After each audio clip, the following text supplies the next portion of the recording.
Paano mag-send ng pera mula sa Komo to Cbank? Just go to your Komo app.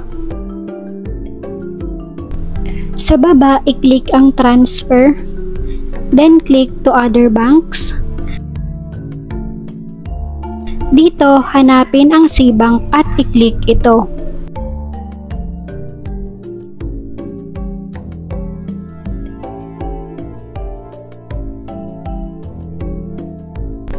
Ngayon ay mamimili kayo kung ano ang gagamitin ninyo dito, InstaPay or PesoNet.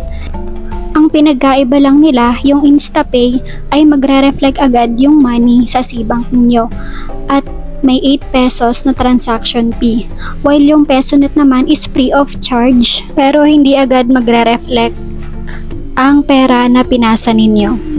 Kinabukasan na ito papasok at kung nataon pa na weekends o holiday, the money will be credited on the next banking day.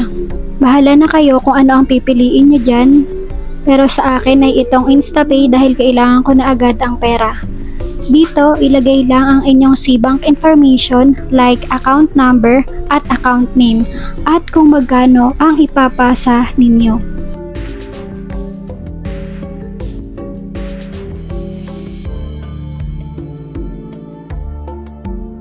Sa purpose naman, ilagay nyo lang kung saan nyo gagamitin ang pera. At sundan nyo na lang ang video na ito.